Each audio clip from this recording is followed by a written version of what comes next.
4장 21절에서 29절까지 말씀입니다.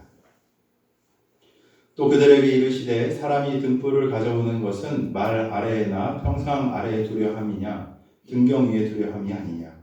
드러내게 하지 않고는 숨긴 것이 없고 나타내게 하지 않고는 감추인 것이 없느니라. 들을 귀 있는 자는 들으라. 또 이르시되 너희가 무엇을 듣는가 스스로 생각하라. 너희의 헤아리는 그 헤아림으로 너희가 헤아림을 받을 것이며 더 받으리니. 있는 자는 받을 것이요 없는 자는 그 있는 것까지도 빼앗기리라. 또 이르시되 하나님의 나라는 사람이 씨를 땅에 뿌린 것 같으니 그가 밤낮 자고 깨고 하는 중에 씨가 나서 자라되 어떻게 그리 되는지를 알지 못하느니라. 땅이 스스로 열매를 맺되 처음에는 싹이요 다음에는 이삭이요 그 다음에는 이삭의 추수랑 기술이라. 함께 읽겠습니다. 열매가 익으면 곧 낫을 내나니 이는 추수 때가 이르렀습니다. 아멘. 저는 이제 한 주간 동안 이제 말씀을 묵상하고 또 오늘 어떤 말씀을 또 어떻게 준비하고 나눠야 될까, 하나님 어떤 마음이실까 라는 생각을 가지고 기도하면서 이런 생각이 좀 들었던 것 같습니다. 교회는 방금 말했듯이 예배가 동적이면 교회도 동적인 교회가 돼야 돼요. 움직임이 있는 교회. 우리 안에 무엇인가 흘러가는 교회. 우리를 통해서 어떤 변화들이 나타나는 교회. 이게 저는 살아있는 교회인 줄로 믿습니다.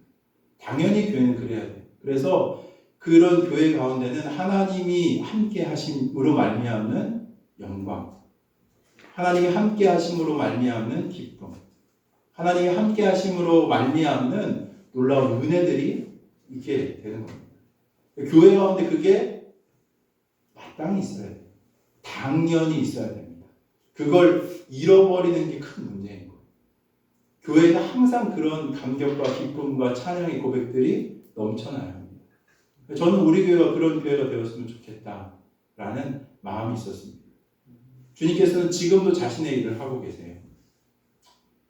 하나님의 일을 경험한 자들이 가질 수 있는 설레임이 있는 거예요. 뭐가 있어야 된다고요? 설레임. 가슴이 막 두근두근 떠야 돼요. 그냥 와서 아무런 감흥 없이 앉아있다가 1시간 때우고 가는 예배가 아니라, 지난주 말씀드렸죠. 하나님, 제가 오늘 여기서 예배 드렸으니까 잘 계시다가 다음 주에 또 찾아올게요. 예배 아니라고 했어요. 아니, 우리가 믿는 신앙이 그런 게 아니에요. 날마다 주님과 이 말씀을 받고 이 한 주간 내가 어떻게 살아가야 할까 하는 설레임과 두근거림이 우리 가운데 있어야 하는 거예요. 그게 진짜 성도의 삶이라는 거죠. 이런 게 항상 우리 가운데 넘쳐나기를 축복합니다. 하나님의 임재 가운데서 기쁨으로, 감사함으로, 능력으로 살아가는 삶의 모습들이 구체적으로 나타나는 것이 바로 그리스도인의 삶이라는 겁니다. 이건 막 일반적으로 얘기 이렇게 하면 다 복 받습니다. 뭐 이런 얘기가 아니라, 삶의 어려움이 없어집니다. 이런 얘기가 아니라, 어려움이 있어요. 근데 그걸 뛰어넘을 수 있는 하나님으로부터 말미암는 힘이 바로 그것 가운데 있다는 거예요. 설레임과 감격과 감사. 고난이 오더라도 하나님, 제가 이 일을 통해서 하나님이 어떤 크신 일을 하실지 제가 기대합니다. 이런 믿음의 고백을 드릴 수 있는 감격이 우리 가운데 있어야 하는 것이죠. 저는 우리 성도님들의 입술 가운데 그런 고백들, 성숙한 고백들이 맺혀지기를 축복합니다. 주와 함께 동행하시는 거예요. 그게 그리스도입니다. 그리스도가 내 안에 있고 그 그리스도와 동행하는 것이 바로 참된 그리스도인의 삶이라는 것이죠. 간절히 바라기는, 제가 요즘 살이 빠지고 있거든요. 저녁에 이번에는 뭐 좀 저는 일이 있어가지고 다는 못했는데, 그래도 이 사순절 기간 보내면서 기도하고 제 삶을 절제하고 하는 일들을 노력하고 있습니다. 근데 권면 드렸잖아요. 제가 하는 얘기가 오늘 말씀하면서도 좀 나누겠지만 그냥 공허하게 하늘에 흘러가는 한기로 들어갈 때 나가는 그런 얘기가 되지 않기를 기도하고 있어요. 우리 영이 날마다 갱신되어지고 이 사순절 기간 정말 주님과 더 깊이 친밀해지는 그런 은혜들을 우리 모든 성도님들 누리시기를 축복합니다. 우리 계속해서 예수님의 비유를 살펴보고 있습니다. 이 비유에 대한 부분을 좀 따로 살펴보아도 좋을 것이, 예수님이 이 땅에서 공생의 사역을 하시면서 여러 가지 일들을 하시죠. 막 병자들을 고치시고 뭐 기적을 일으키시기도 하고 뭐 제자들을 양육하시기도 하고 이런 여러 가지 일들을 하시는데 그 중에 사람들을 가르치시는 일들을 합니다. 근데 그 가르치시는 일들 중에 이 중요하게 나타나는 부분이 바로 이 비유라는 영역이에요. 복음서 전체에서 예수님이 이제 가르치시는 부분들 중에 비유가 얼마 정도 차지하냐면 3분의 얼마 정도 될까요?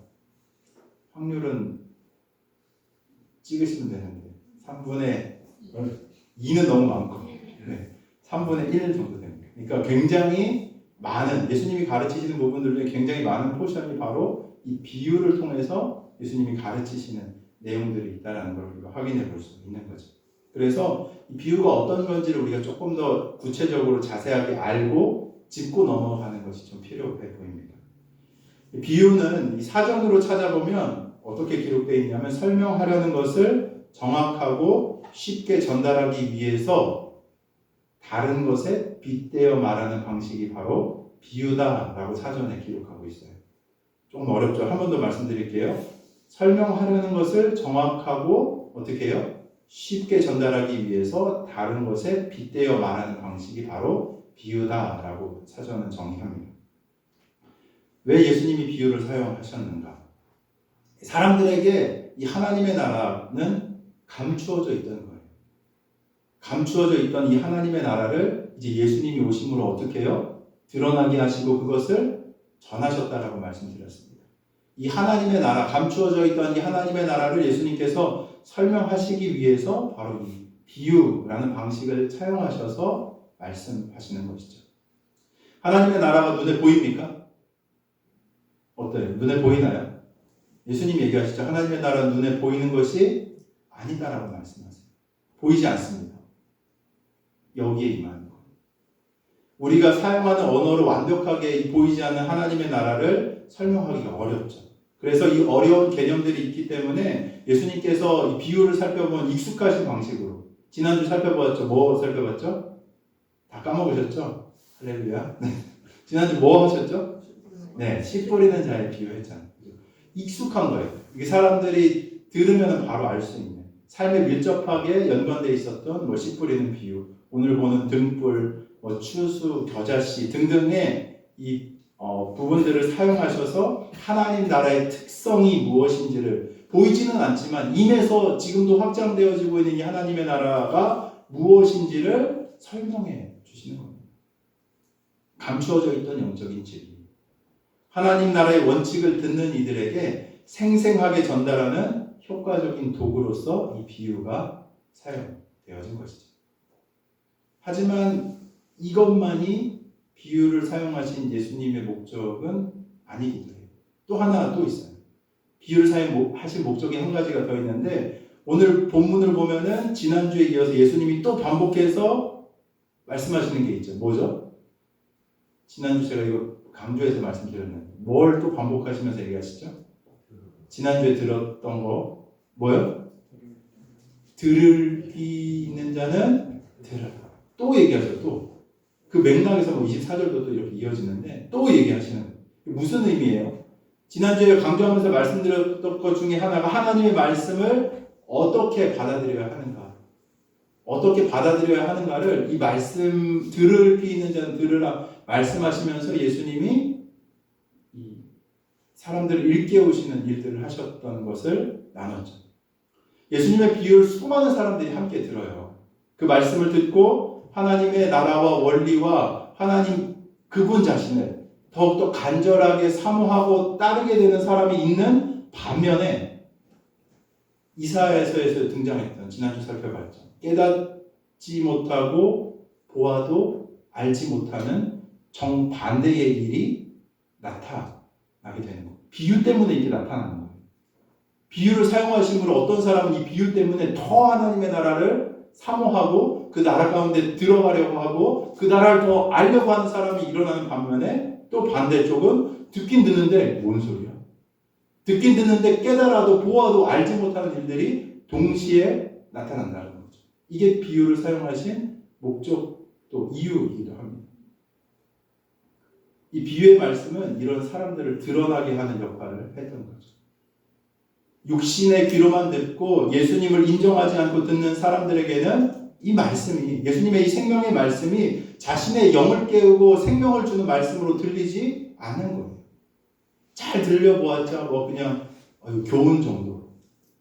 무관심으로 그 말씀 안에 있는 진리, 우리가 나아가야 할 참된 방향성을 알지 못하고 흘러가는 이야기. 때로는 자기가 찔리면 그냥 듣기 불편한 정도의 이야기에 그치게 되는 것이죠.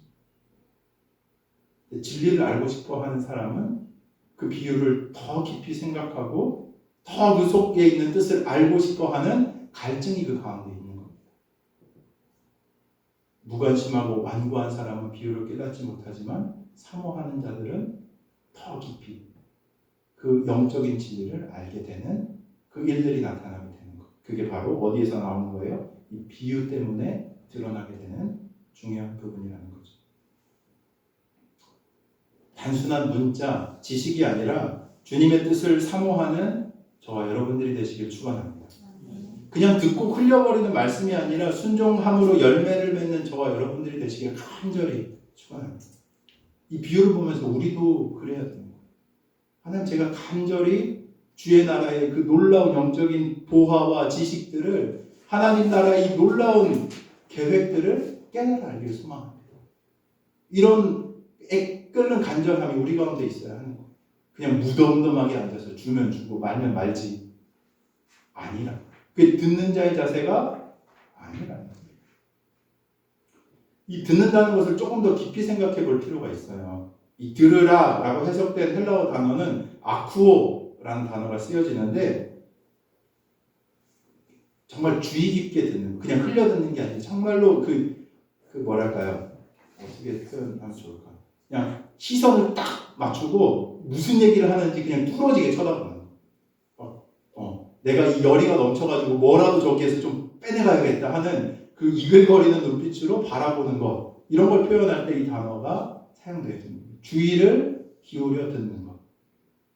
예수님께서 이것으로도 부족하다 생각하셨는지 재차 뭐라고 얘기하시냐면 24절에 보면 무엇을 듣는가 스스로 삼가하라 라고 말씀하시잖아요. 이 삼가하다라고 해석된 헬라어는 이제 블레포라는 단어인데, 이것도 보다, 그 다음에 주의를 기울이다. 계속 얘기하시는 거예요. 봐. 그냥 보는 게 아니라 주의를 기울여서 봐라 라고 예수님께서 다시 강조해서 말씀하시고 있는 겁니다. 이 4장만 봐도 벌써 예수님께서 반복해서 이 비유를 사용하시면서 들어라, 들어라, 들어라, 또 들어라, 주의를 기울여라 라고 수차례 반복해서 말씀하시는 건 무슨 의미겠어요? 중요하다는 거예요. 이 정말로 중요하다. 듣는 게, 한번 보시겠어요? 듣는 게 다 듣는 게 아닙니다. 되게 말장난 같은데 뭐라고요? 듣는 게 다 듣는 게 아닙니다. 제가 전에 이제 목회자로 살다 보니까 어떤 분들이 이제 저한테 상담하겠다고 오시는 분들이 왕왕 있어요. 그래서 뭐 이런 문제 때문에 목사님 혹시 시간 좀 내주실 수 있습니까? 해가지고 저 이제 약속을 잡고 상담하러 오시는 분들이 종종 있습니다. 기억이 나는 분이 한 분 있어요. 제가 그때 되게 바쁜 때였는데 막 장례도 겹치고 막 사역도 있고 막 준비해야 될 일이 많은데 꼭 만나야겠대. 그래서 저랑 이제 약속을 잡고 이제 그 상담하는 장소에서 저랑 이제 시간을 좀 갖게 됐습니다. 오시자마자 막 1시간 동안 계속 자기 얘기를 막 다 꺼내놓으시는 뭐 이런 상황에서 이런 일이고 막 이래가지고 뭐 이런 일이 또 나타났는데 뭐 여기서 누가 또 이렇게 얘기하면서 정말 저는 한마디도 못했는데 1시간 동안 자기 얘기를 계속 하시는 거예요. 그래서 1시간쯤 되니까 이제 어느 정도 얘기가 마무리됐어요. 그래서 제가 이제 그거에 관해서 들었으니까 뭔가 얘기해드리려고 하는데, 알겠어요. 이거 안 듣고 있구나. 제가 얘기를 하는데 느낄 수 있었어요. 아, 이분이 제가 얘기하는 얘기를 하나도 안 듣고 있구나. 같은 공간에 앉아가지고 그 얘기 들은 거를 제가 이제 이럴 수 있겠고 또 이렇게 하시면 어떨까요? 하는 얘기들을 하는데 그분이 듣고 계시다는 느낌이 전혀 없는 거예요. 그냥 그 자리에 앉아 있긴 한데 지나가는 소리를 나 혼자 그냥 허공에다 하는 듯한 느낌이 제가 들었던 기억이 좀 있습니다. 이런 걸 뭐라고 할 수 있을까요? 듣는다고 할 수 있을까요? 그러니까 이야기는 들려지고 있는데 근데 그게 뭐냐면 그냥 소리가 나서 그 사람의 고막만 이렇게 울리는 거예요. 듣긴 들어지잖아. 이거 듣는다는 거라고 하잖아요. 고막만 흔들려졌는데 이 들은 게 그냥 그대로 이쪽으로 다 나가는 거예요. 한쪽 귀로 들어와서 한쪽으로 흘러가 버리는 거예요. 이게 정말 듣는다는 거라고 얘기할 수 있을까요? 없어요. 이거 듣는 거 아니에요. 듣긴 들어요. 그죠? 앞에 앉아있으니까 듣는데 그게 듣는 건 아니라는 거예요. 듣는 거는 무엇인가 하면 들음으로 무슨 말을 이해하는지 어떻게 해야 돼요? 깨달아야 돼요. 이해해야 돼요. 그렇구나. 동의가 되는 것까지 나가야지 그게 듣는 태도, 바른 자세 아니겠습니까? 이 길로 왔다 이렇게 흘러가면 그 듣는 게 아니에요. 그냥 울리는 소리만 있는 거예요. 뭐라고요? 무슨 말을 하는지 깨닫고 이해하고 동의되는 것까지. 이게 바른 듣는 자의 태도가 되는 거겠죠. 근데 오늘 우리가 살펴보는 예수님의 들으라 하는 말씀은 여기서 끝나는 게 아니에요. 또 하나 더 나가야 돼요. 들음은 이해하는 거로 끝나는 겁니까? 맞아요, 아니에요? 들으면 이해하는 걸로 끝나는 거예요? 진짜 듣는 건 어디까지 가는 거예요? 행하는 것까지 가는 거예요. 그게 진짜 듣는 거라고요. 여기 울리는 소리가 아니고 듣는 건 어디까지 가는 거라고. 예수님이 지금 말씀하신 듣는다는 건 들은 대로 이해하고 깨달은 대로 뭐 하는 거예요? 순종하는 데까지 나아가는 게 듣는다는 의미인 거예요. 저랑 아내가 이제 같이 맞벌이 하거든요. 주중에. 저 아내도 출근하고 저도 출근합니다. 제가 조금 더 출근 시간이 늦어서 애들 아침에 챙겨가지고 보내고 뭐 제가 애들 받기도 하고 막 되게 바빠요. 분주해요. 근데 때때로 제가 이제 그 일과 관련해가지고 이제 아내가 이렇게 좀 얘기를 하거든요. 어떤 분한테 전화를 드려야 되는데 제가 까먹고 있었어요. 그래가지고 아내가 어이 여보 그분한테 전화 드렸어요 하니까 그때 막 생각이 나요. 그래가지고 알아가지고 아유 내가 잊어버렸네 하고 해야겠다 하고 생각을 해서 이제 전화를 하려다가 또 까먹었어. 일이 너무 바빠서. 아내 저녁 때와서 또 물어보는 거야. 여보 그 분한테 전화 드렸어. 또 까먹었네. 어떡하지? 그래가지고 이제 알았어. 내가 금방 또 전화 드릴게 해가지고 전화를 드렸는데 하필이면 그때 전화 드렸더니 통화 중이시네. 또 전화를 못 받았어. 못했어. 그래가지고 통화를 또 못한 거죠. 근데 아내가 전화했어요 라는 말을 제가 들은 거예요. 어떻게 생각하세요? 들은 거예요? 다 한 거예요? 들은 것 같다. 어떻게 생각해요? 장로님 들은 것 같아요? 제가 다 들은 건가요? 예, 들은 것 같아요. 들은 것 같아요? 그러니까 문제가 생기는 겁니다. 들은 게 아니에요. 맥락은 뭐예요? 전화하라는 게 아니라 그분하고 통화하라는 거예요. 통화. 전화가 했는데 안 됐으니까 뭐 안 되지 이게 아니라 될 때까지 해서 통화를 하라는 거예요. 그게 끝까지 해서 듣는다는 것까지 나간 거예요. 이게 미스인 거죠. 남자는 그래. 전화를 했는데 안 받았어. 그럼 거기 끝. 그러니까 들었다라고 할 수 있지만 그게 들은 게 아니라는 거예요.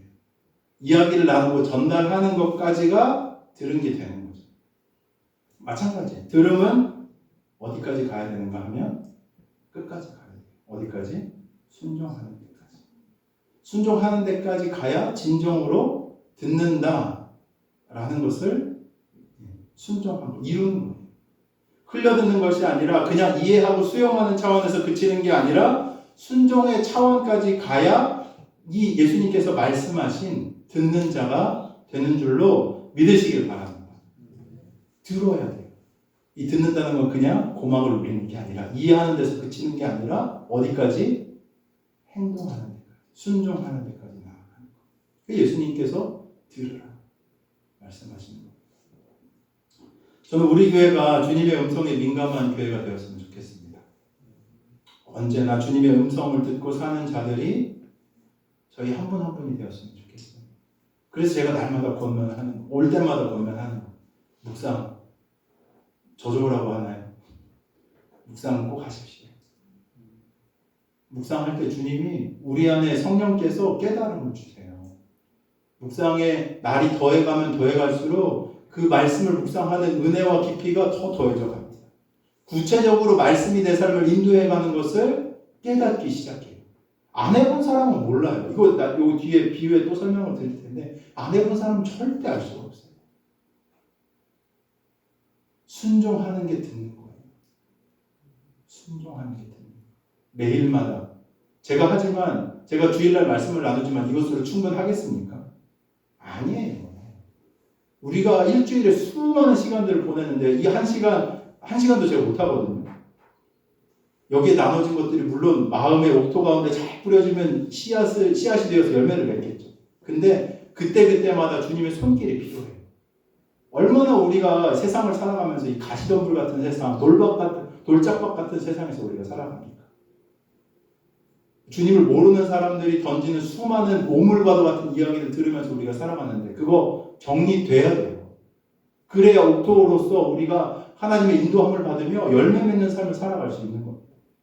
매일마다 그러니까 주님의 손길, 인도, 음성 필요한 거예요. 묵상하시기를 축복합니다. 특별히 시간을 두고 기도하세요. 묵상하면서도 기도 시간이 포함되어 있어요. 묵상에 당연히. 저녁에도 마무리할 때 하루를 다시 돌아보면서 사실 묵상만 잘해도 이게 다 요소가 들어가 있거든요. 내가 오늘 적용하려고 했던 거 주님께 잘 적용했나 주님 앞에서 내가 혹시 놓친 거나 모자란 것이 없었나 실수한 것이 없었나 돌아보면서 하루를 정리하며 주와 함께 하루를 마무리하는 것. 이게 마땅한 그리스도인의 삶이라는 겁니다. 그래서 제가 자꾸 잔소리하는 것처럼 말씀이 안 들렸으면 좋겠습니다. 여러분들의 내면의 상태가 매일마다 주님의 음성으로 갱신되어지는 은혜가 임하기를 주의 이름으로 축원합니다. 오늘 처음 등장하는 비유가 이제 등불 비유예요, 그죠? 등불을 이제 비유를 좀 살펴보면 요거는 이제 공간복음이라고 해서 이제 다른 복음서들이 있잖아요. 거기에도 지금 보는 마가복음뿐만 아니라 마태복음, 누가복음에도 이 등불 비유가 다 등장합니다. 이건 조금 그 복음서마다 강조하는 부분의 차이가 약간 있어요.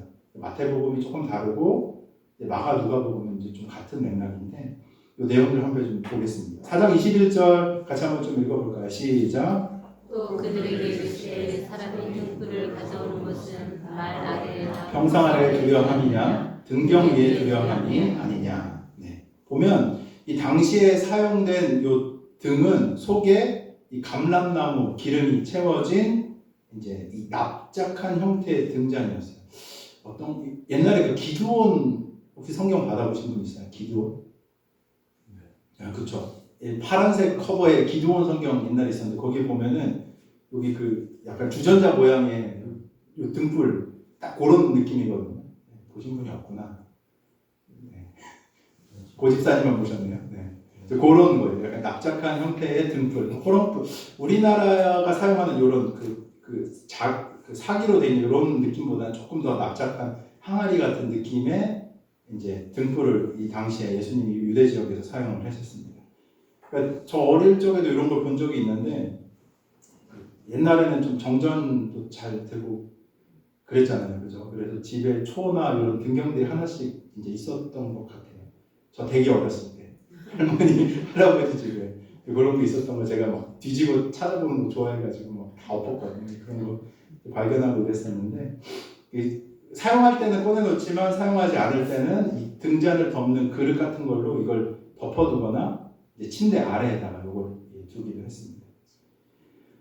근데 어두워지면 어떻게 하냐면 이 등잔에 이제 심지에 불을 붙여가지고 이 기다란 등대 위에다가 요거 주전자 우리로 지금 호롱불 같은 이런 거를 딱 올려놨어요. 그래서 이 주위를 밝혔습니다. 이 등불을 탁 켜면 어떻게 되죠?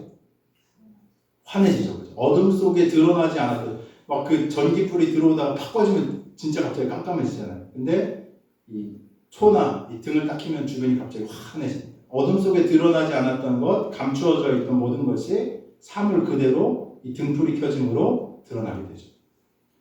21절에 여기 등불이라고 기록되어 있는데 한글 성경에는 안 보여요. 근데 원문을 찾아보면 그러나 사람이 그 등불이라고 돼 있어요.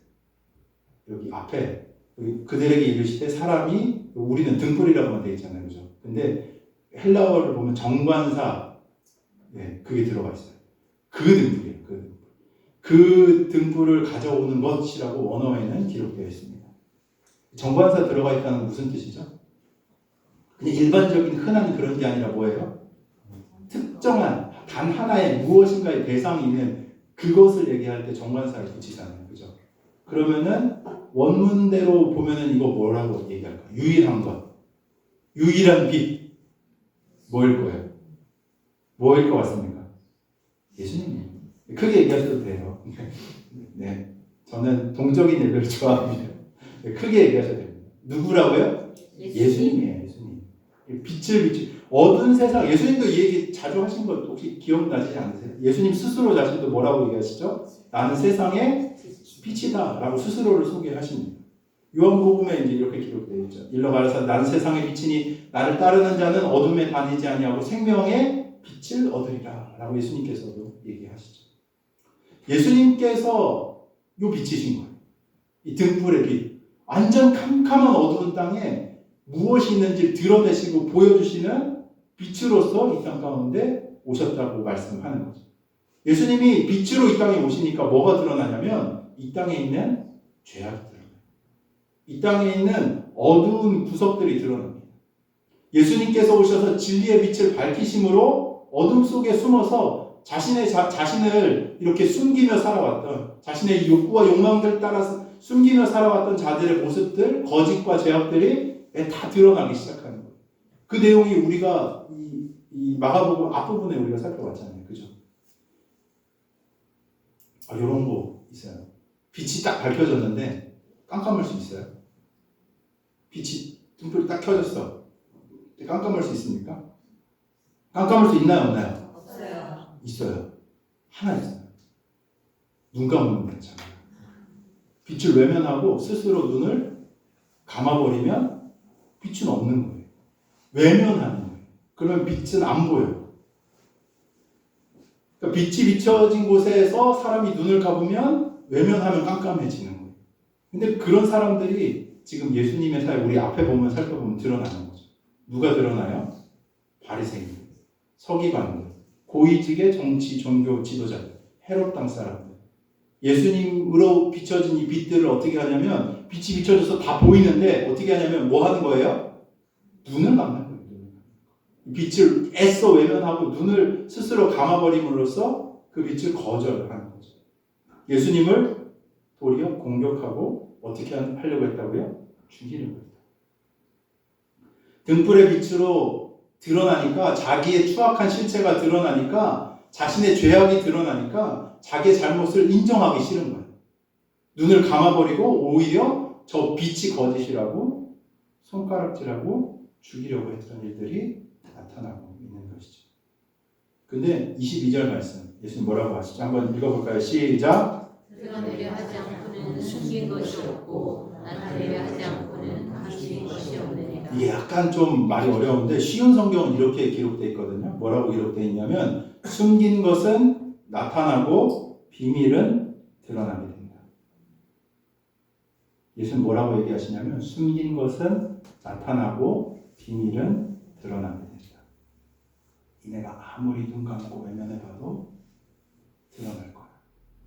나타날 거야. 예수님이 말씀하시는 거죠. 똑같아요. 지금 이 시대를 살아가는 우리도 똑같아요. 사람들이 아무리 자기의 추악함, 거짓, 패역함을 감추고 욕망을 숨기면서 살아가려고 해도 결국 어떻게 된다고요? 드러나요. 예수님의 말씀처럼 드러나요. 저는 교회에 가면 쓰고 안 오셨으면 좋겠어요. 제가 교회 짬밥이 그래도 좀 되거든요. 엄마 뱃속에서부터 다녔으니까 꽤 됩니다. 40년 넘게 교회에 있으면서 좀 치가 떨려요. 교회에 가면 쓰고 오니까 너무 싫어요. 하나님 다 아시는데 얼마나 바보 같은 짓이에요. 정말 부끄러운 짓이에요. 뭔가 좀 거룩한 척. 뭔가 나는 괜찮은 척. 아니요. 교회가 진짜 얼굴과 얼굴을 맞대어 하나님을 뵙는 곳이 되었으면 좀 좋겠어요. 서로에게도 좀 투명하시길 바랍니다. 주님 다 아세요. 모르시겠어요? 다 아신다. 예수님 얘기하시잖아요. 숨긴 것은 나타나고 비밀은 드러날 거예요. 그 말인즉슨 뭐예요? 그냥 정직하게 살아. 있는 모습 그대로 살아. 드러내고 살아.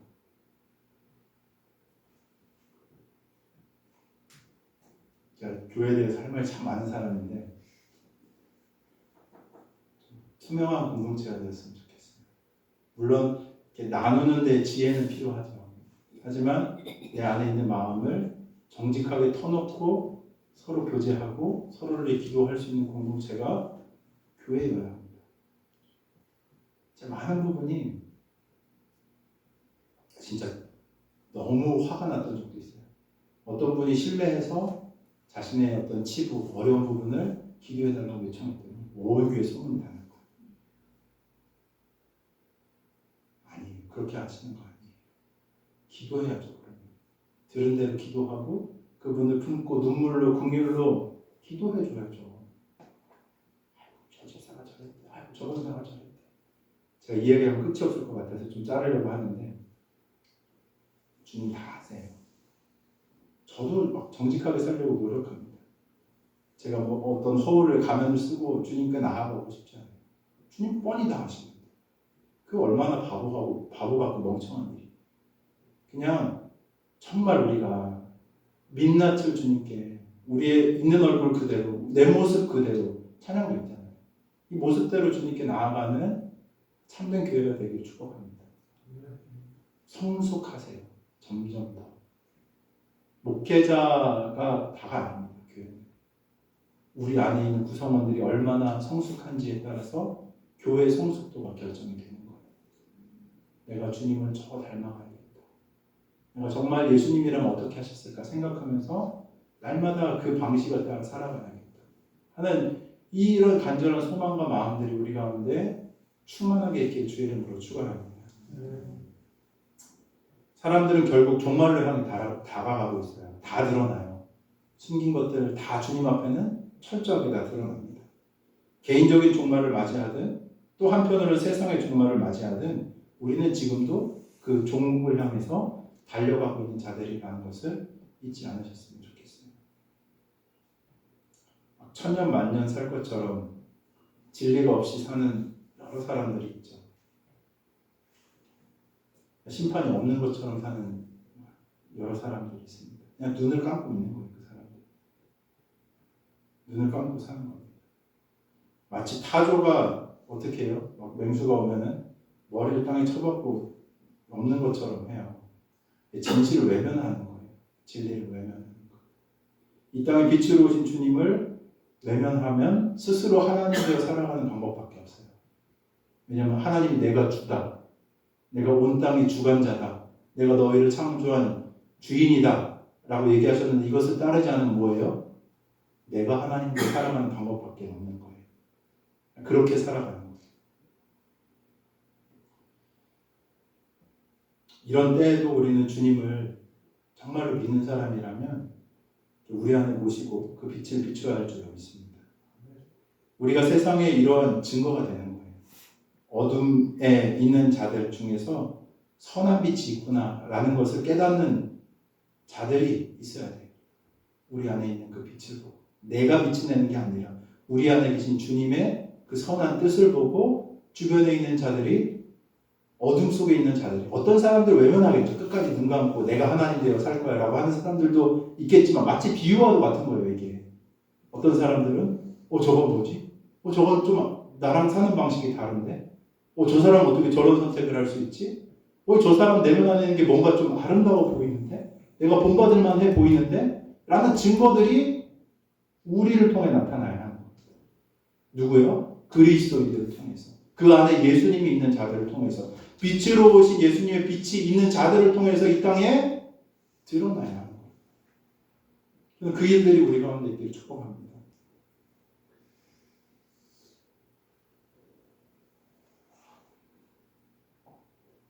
24절, 25절 한번 같이 읽어볼까요? 시작. 또 이르시되 너희가 무엇을 듣는가 스스로 삼가라. 너희의 헤아림 그 헤아림으로 너희가 헤아림을 받을 것이며 더 받으리니 있는 자는 받을 것이요 없는 자는 그 있는 것까지도 빼앗기리라. 아멘.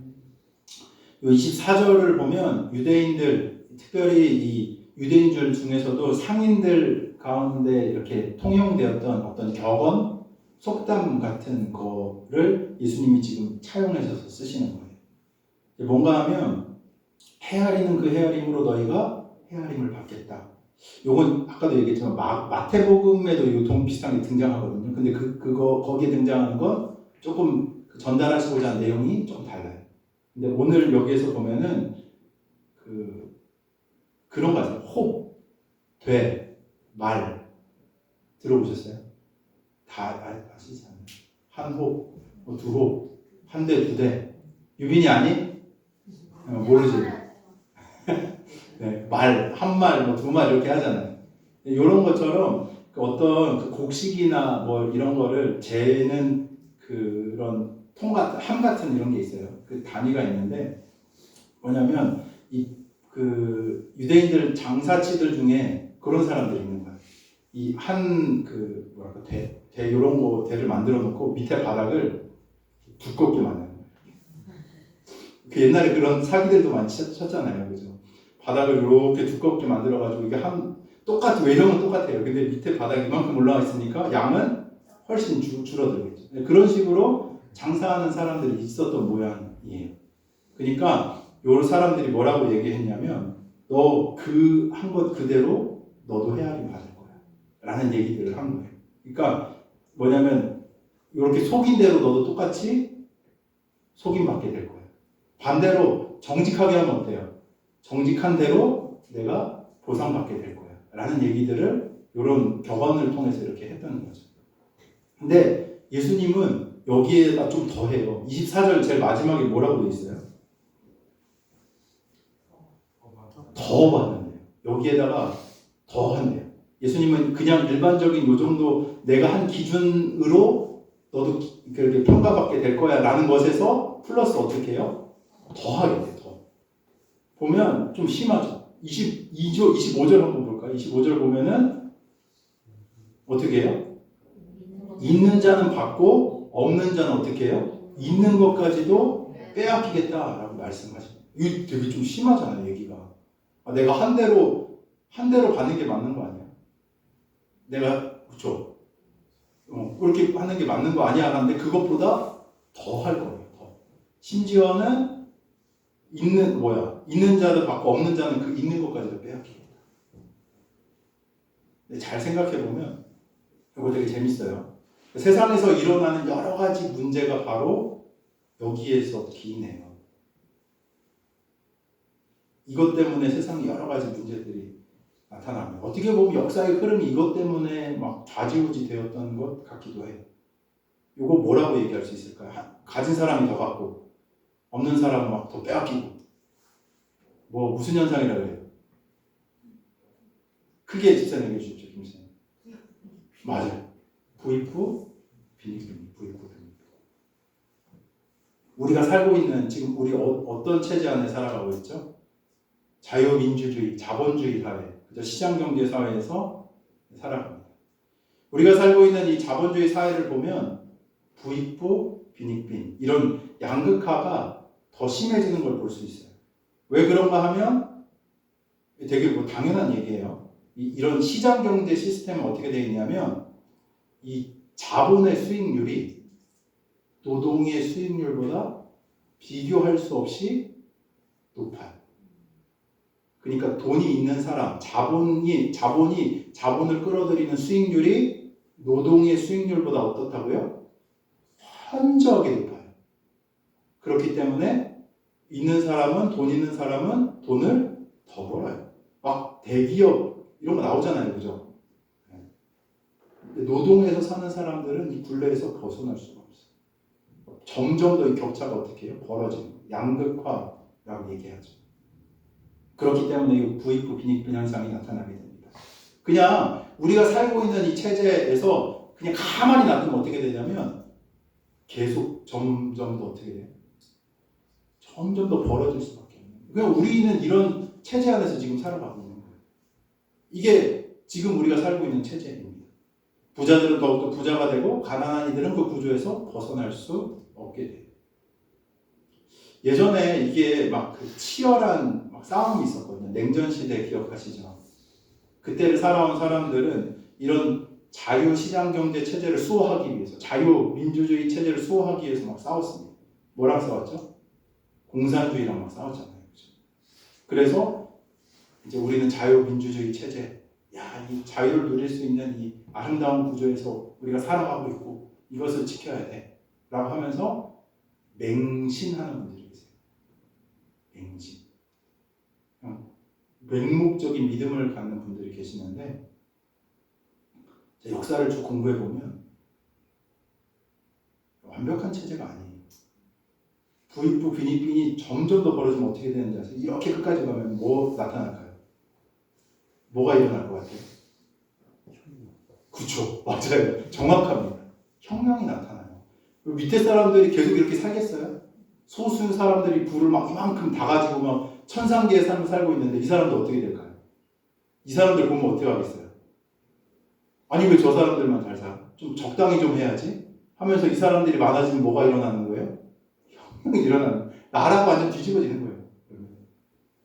이 역사, 사람의 역사가 그랬어요. 계속해서 보면 이 혁명 일어나면서 극에 달하면 혁명이 일어납니다. 그러니까 이런 자본이 사람 위에 군림하는 세상에서 우리가 살아가고 있는 거예요. 그러니까 맹신하면 될까요? 안 될까요? 안 돼요. 다만 이 자본주의 체제가, 그러니까 저는 이 공산주의를 당연히 저는 악한 체제라고 봅니다. 그러니까 냉전 시대 때 이런 악함을 보여주었던 공산 체제는 당연히 옳지 않다고 저는 생각을 해요. 근데 반대로 시장 경제가 절대적이라고 저는 말씀드리고 싶지도 않다라는 거예요. 이게 완전한 구조야? 아니에요. 아니에요. 절대 아니에요. 악함이 얼마나 많은데요, 이 안에. 이 안에서 다만 우리가 자유를 누리고 또 우리가 안전을 보장받고 살아갈 수 있기 때문에 내 노동력의 이 정도 보상은 그래도 이제 확보가 될 수 있기 때문에 그것을 지지하면서 살아가는 것이지, 이 돈이 최종적으로 사람의 존엄을, 자유를, 신앙을 선 넘게 빼앗고 된다면 어떻게 될까요? 이것도 악한 체제가 되는 거예요. 똑같이. 지금은 보장이 되니까 우리가 이것을 지지하지만 선을 넘게 되면 어떻게 되는 거예요? 이것도 똑같이 악한 체제가 되는 거예요. 역사를 살펴보면 이 많은 혁명가들이 무엇을 해결하겠다고 혁명을 하냐면 바로 이 부익부, 빈익빈 현상을 해결하겠다고 혁명을 하는 것을 보게 돼요. 우리나라뿐만 아니라 세계 여러 나라의 역사들을 이렇게 살펴봐도 이런 일들이 많이 일어납니다. 근데 오늘 말씀을 보면 놀랍게도 현실에서는 풀어내야 되고 해결해야 되는 문제가 뭐예요? 부익부, 빈익빈 현상인데 반대로 영적인 세계에선 오히려 뭐라고요? 권장되는 일이에요. 뭐라고? 영적인 세계에서는 뭐라고요? 권장되는 일이에요. 권장되는 일. 이게 도리어 영적인 원리다라고 예수님께서 지금 얘기하시는 겁니다. 잘 봐야 돼요. 우리는 세상의 기준으로 살아가는 사람들이 아닙니다. 믿으십니까?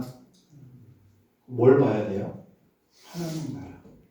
하나님이 예수 그리스도를 통해서 이미 우리 가운데 허락하신 그 하나님의 나라의 원칙들을 볼 수 있는 자들이 되시길 축복합니다. 이걸 봐야 돼요. 영적인 진리를 알아야 하나님 나라의 백성답게 바르게 살 수 있습니다. 그렇기에 오늘 이 말씀 잘 보셔야 돼요. 다시 한번 말씀드리지만 하나님의 나라는 이 영적인 세계에서는 뭘로 돌아가냐면 빈익빈, 부익부 현상으로 돌아가요. 방식으로 돌아가요. 어떻게 그럴까요? 뭔가 잘못하신 거 아니야? 이런 생각할 수 있지만 이 실제 예들을 우리 주변에서 볼 수 있어요. 믿음을 가진 사람은 그 믿음의 길을 잘 따라가다 보면 점점 더 큰 믿음을 갖게 됩니다. 믿음으로 행동하는 사람은 점점 더 그 큰 믿음을 기반으로 한 행동들을 하게 됩니다. 하나님의 꿈을 품은 사람들은 점점 더 큰 꿈을 향해 그 소망을 키워나가게 됩니다. 하나님의 사랑을 깨달은 사람들은 점점 더 하나님의 그 크신 사랑을 깨달아 그 주님의 사랑으로 살아가는 일들을 주변에서 보게 되는 것이죠. 세상의 방식은 나누면 어떻게 돼요? 내 거 빼서 내가 100이 있는데 100에서 50 빼서 주면 어떻게 돼요? 마이너스 50이잖아요. 이게 세상의 방식이에요. 근데 하나님 나라의 방식은 어떻습니까? 나눠서 줘도 가난해지지 않겠다고 말씀하시는 거예요, 주님이. 그건 니네가 하는 세상의 셈이고 내 셈 방식은 달라. 완전히 다른 거예요. 완전히 다른 거야. 하늘나라의 방식. 나눠주면 세상은 가난해진다고 얘기해요. 근데 예수님 뭐라고 얘기하세요? 더 부유해질 거예요. 내가 채워줄게. 주님 말씀하시는 겁니다. 절대 퍼준다고 없어지지 않아요. 더 많은 것을 하나님께서 허락해 주시는 약속이 그 가운데 있는 줄 믿으시길 바랍니다. 베풀면 베풀수록 더 많은 것을 누리게 될 거고 다른 사람을 배려하면 배려할수록 더 깊은 인격을 소유하면서 살아가게 될 겁니다. 주님 허락하신 자들을 사랑하면 살아갈수록 더 큰 기쁨을 누리는 삶을 약속받은 것이 바로 하늘 백성의 삶인 거예요. 부익고 비익빈이 있다니까요. 정말로 그 말씀을 믿고 신뢰하고 듣고 따라가는 사람은 그것을 맛보고 경험하면서 그 감격들이 그 삶 가운데 넘치게 되는 거예요. 더 큰 기쁨을 실제로 알게 되고 이것을 사모하며 더 큰 믿음 가운데로 나아가게 되는 은혜가 있는 줄로 믿으시길 바랍니다. 이 세상에 그런 하나님 나라의 원칙으로 살아가는 사람들이 있어요. 없는 것 같죠? 있어요. 신앙의 수많은 선배들이 그 증거들입니다. 믿음으로 살았어요. 참 믿음을 가지고 기도하며 하나님이 먹이시는 걸 실제로 경험한 사람들의 수많은 간증들이 있습니다. 우리가 눈을 떠서 그것을 보지 않으면 모르는 거예요. 계속해서 세상의 원칙만 보면 나눠주면 없어지잖아. 베풀면 사라지잖아. 아니라고요. 세상의 방식이야. 하나님의 나라의 원리에 눈을 뜬 사람은 다르게 살아가는 거예요. 정말 그 나라의 방식대로 살아가는 부익부 빈익빈 현상이 나타나기 시작하는 거예요. 저는 여러분들이 이 영적인 원리로 더욱더 부유한 삶 사시기를 축복합니다. 순종하셔야 돼요. 맛보셔야 된다. 그러면 더 나갈 수 있어요. 이게 이렇게 이루어지네. 하나님 또 다른 일을 어떻게 행하실지 기대가 되네. 하는 이런 변화들이 우리 영혼 가운데, 우리 내면 안에 일어나게 되는 겁니다.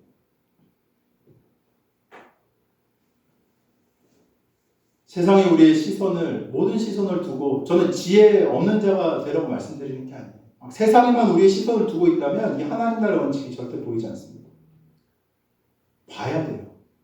우리는 되게 애매한 게 아니라 이미 임했지만 앞으로 온전하게 임할 그 하나님 나라의 중간을 지금 살아가고 있기 때문에 두 나라의 정체성이 같이 있는 거예요. 이 땅을 보시는 지혜가 있어야 될 줄로 믿습니다. 또한 이 땅만 보는 게 아니라 영원한 하나님의 나라의 원칙을 그 안에서도 같이 볼 수 있는 영안이 열리시길 주의 이름으로 축복합니다. 봐야 돼요. 이것과 관련해서 제가 이거까지만 하겠습니다. 다음 비유를 살펴보면 아주 재밌어요. 26절부터 29절까지 이 자라나는 씨의 비유가 기록되어져 있거든요. 지난주 살펴봤죠. 좋은 밭. 이 씨가 떨어진 네 종류의 땅은 하나님 나라의 말씀, 씨앗을 전달받은 사람들의 마음밭에 초점이 맞춰져 있었어요. 이게 땅이 마음밭이라고 그랬잖아요. 그러니까 밭의 어떤 상태인지에 따라서 여름에 맺고 안 맺고가 결정된다는 걸 지난주에 말씀드렸는데 오늘 이 비유는 농부나 땅이나 씨가 아니라 농부나 땅이 아니라 그 씨앗 그 자체. 씨앗이 뭐라고요? 하나님의 말씀이자 하나님 나라예요. 그 하나님 나라에 초점을 두고 있는 비유입니다. 26절에서 28절까지 같이 한번 읽어볼까요? 시작. 또 이르시되 하나님의 나라는 사람이 씨를 땅에 뿌림과 같으니 그가 밤낮 자고 깨고 하는 중에 씨가 나서 자라되 어떻게 그리 되는지 알지 못하느니라. 땅이 스스로 열매를 맺되 처음에는 싹이요 다음에는 이삭이요 그 다음에는 이삭의 충실한 곡식이라. 아멘. 땅이 뿌려진 씨앗은 어떻게 돼요? 싹이 나고 이삭이 되고 이삭이 충실한 곡식이 됩니다. 농부는 자기가 씨를 뿌렸지만 이 뿌린 씨가 싹이 올라오고 성장한다는 것을 알아서 뿌린 거죠. 하지만 그것을 알 뿐이지 그 씨 자체가 땅 속에서 어떻게 막 그 싹이 튀고 성장하고 곡식을 맺는지는 다 알 수는 없는 거예요. 일반적인 상식을 가지고 씨를 뿌리는 거죠. 그러면 그 안에서 씨가 뿌리 내리고 이제 자라가서 열매를 맺게 되는 겁니다. 이 비유에서 씨를 뿌린 사람이 씨가 어떻게 자라는지 알지 못한다라는 말씀은 어떻게 우리가 봐야 되냐면 인간은 하나님의 섭리를 온전히 이해할 수 없고 간섭할 수도 없다라는 거예요. 다시 한번 말씀드릴게요. 인간은 하나님의 섭리를 온전히 이해할 수 없고 간섭할 수도 없다. 우리가 하나님을 다 이해하면 어떻게 될까요? 우리가 하나님 해야지. 우리 다 몰라요. 주님의 그 놀라운 섭리라는 거 우리가 알 수 없습니다. 간섭할 수도 없어요. 또한 이것은 하나님께서 지금 이 일을 이 땅에서 행하고 계시며 추수의 때를 준비하고 계심을 지금 요 비유를 통해서 알려주고 계신 거예요. 우리는 알 수 없어요. 하나님의 나라가 지금도 어떻게 확장되어져 가고 있는지, 어떻게 이 땅 가운데 지금 뿌리 내리고 어떤 곳에는 열매를 맺고 하는지를 우리는 다 알 수 없습니다. 하지만 말씀은 그걸 지금 가르쳐주고 있는 거예요. 우리는 뭐 해야 돼요? 우리는 다 알 수 없지만 주님의 말씀을 듣고 그 말씀에 충실하게 그분의 나라를 전하는 삶을 살아가야 할 줄로 믿습니다. 딱 거기까지예요. 딱 거기까지. 우리가 할 몫은 딱 거기까지. 우리는 뭐예요? 마치 농부가 씨를 뿌리는 것처럼 하나님의 나라의 말씀, 복음, 생명을 어떻게 해요? 뿌리는 거예요. 그럼 우리의 몫은 딱 거기까지. 그 다음 누가 일하십니까? 주님께서 하시는 거예요. 이 이후에는 하나님께서 하시는 거죠. 제가 전에 섬겼던 교회들 중에서도 처음 예수님 영접하신 분들 종종 뵙거든요. 막 거칠어요. 그분 뵈면은 가가지고 얘기도 들어보고 하면은 이게 자기 살아온 얘기도 막 하시고 쓰는 용어가 달라요. 말 자체가 다릅니다. 그래서 막 그분하고 이렇게 만나서 교제도 하고 복음을 다시 설명해드리고 하는 일들도 했었는데 몇 개월 지나서 보니까 그분의 말이 달라져 있어요. 전에 몇 개월을 본 사람 이 사람 맞아 싶을 정도로 말이라든지 행동이라든지 이런 게 달라져 있는 걸 보게 되는 거죠. 종종 놀라요. 제가 양육을 따로 해드리고 이런 게 아닌데 신기하다. 몇 개월 만에 뵀는데 교육학에서까지 뵀는데 씨를 뿌리지만 자라게 하시는 건 누구라고요? 그 내면이 하나님 안에서 어떻게 변하는지 우리는 모르지만 주님은 지금도 그 일을 행하고 계시는 줄로 믿으시길 바랍니다. 하나님께서 그 일들을 행하시는 거예요. 우리도 마찬가지예요. 지금 이 자리에 있는 우리 한 사람 한 사람도 마찬가지입니다. 제가 좋아하는 포도나무 가지 비유, 요한복음 종종 말씀드리는데 이 원칙이 동일하게 적용이 되는 거예요. 우리가 주님께 어떻게 돼 있어요? 어떻게 있으면 열매 맺는다고요? 붙어 있어요. 붙어 있으면 주님이 우리를 열매 맺게 하시는 거예요. 우리는 다 알지 못하지만 주님께서는 우리를 붙드시고 우리의 불필요한 부분을 가지치시고 필요한 것들을 정리해 주시면서 우리가 열매 맺을 수 있는 가지로 하나님이 우리를 빚어가신다는 것이 바로 우리의 믿음인 줄로 믿습니다. 주님이 좋은 농부이세요. 붙어 있으면 주님이 우리를 열매 맺게 하신다는 것. 우리가 그 다음을 좀 주목해야 되는데 29절 말씀 마지막으로 한번 읽어보겠습니다. 시작. 열매가 있으면 온 낫을 나누니 이는 주께가 이루셨습니다. 아멘. 보면 29절에 열매가 익으면 이라는 표현은 무슨 의미인가 하면 하나님의 때, 즉 카이로스의 시간이 가득 찬 것을 말하고 있는 상태. 이건 이제 우리 말씀을 보통 나에게 적용하기 때문에 그 내 개인의 단순한 성숙이나 이런 것을 이야기하는 것이 아니라 뭘 얘기하는 거냐면 하나님의 때가 완성되는 그 순간을 지금 29절에서는 얘기하고 있는 겁니다. 즉 무엇인가 하면 예수님의 재림과 종말을 말하고 있는 부분이에요. 이 제가 그냥 말씀드리는 게 아니라 열매가 익으면 뭐 된다고요? 낫을 된대요. 그리고 추수한대요. 낫하고 추수하면 이거 뭐랑 연관이 될까요? 마지막 때.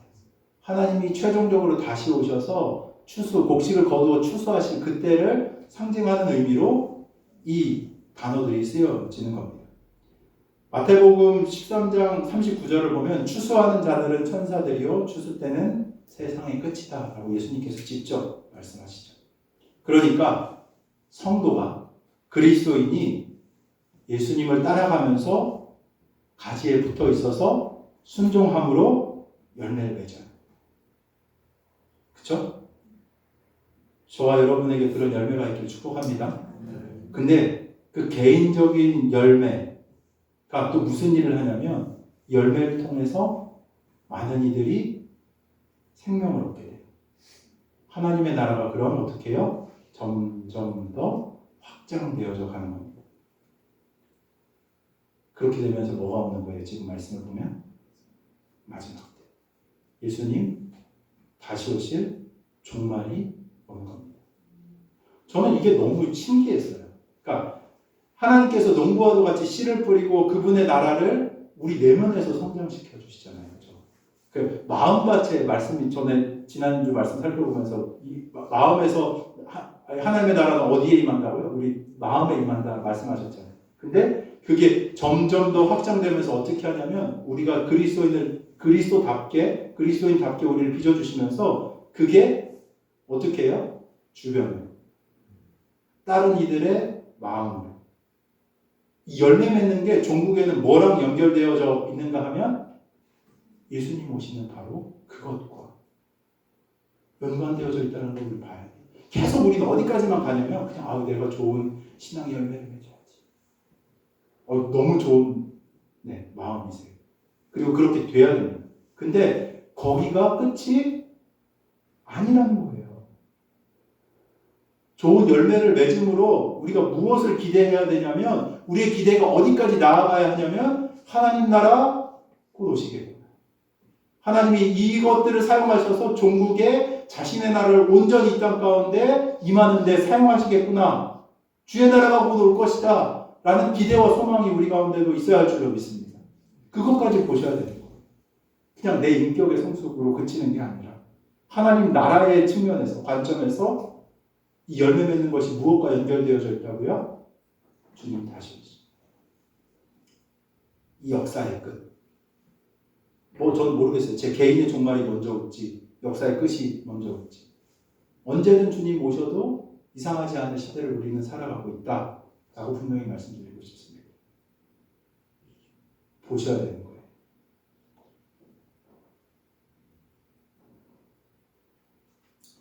이 땅에 온전한 하나님의 나라가 임하도록 하는 수단이 바로 그리스도인들의 열매 맺음과 연관이 있는 겁니다.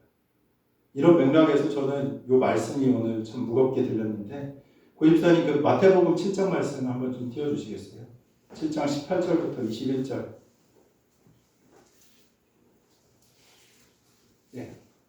같이 한번 좀 읽어보겠습니다. 시작. 좋은 나무가 나쁜 열매를 맺을 수 없고 못된 나무가 아름다운 열매를 맺을 수 없느니라.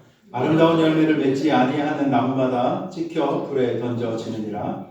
이러므로 그들의 열매로 그들을 알리라. 나더러 주여 주여 하는 자마다 다 천국에 들어갈 것이 아니요 다만 하늘에 계신 내 아버지의 뜻대로 행하는 자라야 들어가리라. 아멘이십니까? 우리가 가진 신앙은 단순한 종교적인 고백이나 행위가 아닙니다. 우리 삶의 들음으로써 말미암는 실제적인 순종을 통해 나타내는 열매로 증명되는 거예요. 뭘로 증명된다고요? 열매로 증명된다. 예수님께서 다시 오셔서 이거 물어보실 거예요. 마치 달란트 비유가 딱 이거거든요. 달란트 맡겨주시잖아요. 달란트 맡겨주신 주인처럼 우리 삶에 주신 자원, 능력, 믿음을 가지고 무슨 열매를 맺었는지 주님께서 물어보실 겁니다. 최후의 심판에서 예수님은 이런 열매를 보고 판결을 내리시는 거죠. 성도의 삶은 놀랍게도 재림과 심판의 수단이 되는 겁니다. 우리의 삶이 하나님의 계획 안에서 쓰임받고 종말을 앞당길 수도 있는 중요한 계획의 일부임을 우리가 또한 보게 되는 거예요. 열매가 있는 것은 단순한 신앙 성숙이 아니라 하나님 나라의 완성을 위한 과정이기도 합니다. 성도의 선한 행실은 역시 하나님 나라의 성장과 종말을 준비하는 중요한 부분이라는 거죠. 중요한 부분이에요. 이것은 주님의 놀라운 계획에 우리를 초대하신 겁니다. 주님의 빛이 우리의 삶을 통해 이 땅에 전파되고 성도들이 거룩한 행실로 살아갈 때 종말은 다시 오실 그날은 멀지 않은 것이죠. 오늘 말씀을 묵상하면서 저도 저 개인적으로 제 삶을 좀 돌아봤습니다. 나는 얼마나 주님 앞에 합당한 열매를 맺고 있는가? 나는 정말 하나님 나라의 백성답게 살아가고 있는가?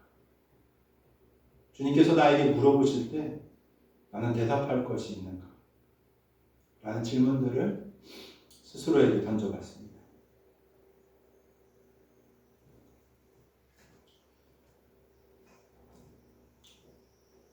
사랑하는 성도님들도 이 질문에 대답할 수 있는 성도님들 되셨으면 좋겠습니다. 우리가 주님을 모시고 살며 그 주님을 더 깊이 인식하며 사랑하는 증거들이 우리 가운데 나타나기를 축복합니다. 시작하면서 제가 말씀드렸죠. 교회 감격이 있고 부흥이 있어야 합니다. 하나님 나라의 영광이 교회 가운데 있어야 돼요. 우리 교회 가운데 그러한 은혜가 있기를 축복합니다. 저는 이 일을 주님께서 지금도 하고 계시다고 믿어요. 주님께 자신의 삶을 내어드리고 기꺼이 그 말씀을 듣고 따르기 결정하며 하나님 나라의 풍성함을 더 점점 더 크게 누려가는 자들을 통해서 주님은 그 나라를 완성해 가실 겁니다.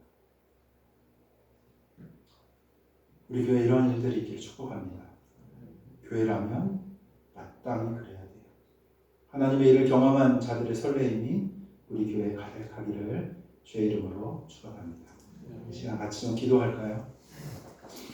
오늘 말씀을 좀 기억하면서 붙들고 기도하면 좋겠습니다. 혹시 들으면서 하나님이 개인적으로 여러분들 각각의 삶 가운데 깨닫게 하신 것이 있다면 또 말씀하신 것이 있다면 그것을 붙잡고 하나님 제 삶을 주의 말씀에 따라 온전히 이끌어가 주시고 인도해 달라고 주님께 자신의 삶을 올려드리면서 함께 기도하면 좋겠습니다. 또한 우리 가운데 하나님의 인재가 가득하게 하여 달라고 좀 기도하면 좋겠습니다. 특별히 이 사순절 기간 주님을 더 깊이 묵상하는 이 절기에 주님을 만나 뱀으로 말미암는 기쁨이 우리 가운데 있게 하시고 감사가 있게 하시고 능력이 있게 하여 주셔서 우리를 통하여 복음의 생명이 흘러가도록 하나님 우리 부족한 삶 주께서 사용하여 달라고 주님 다시 오실 그날을 고대하며 더 큰 기쁨 더 큰 사랑으로 이 마지막 때를 살아갈 수 있도록 주님 인도하여 달라고 시간 주의 이름 한번 크게 부르시고 함께 통성으로 기도하며 나아가도록 하겠습니다.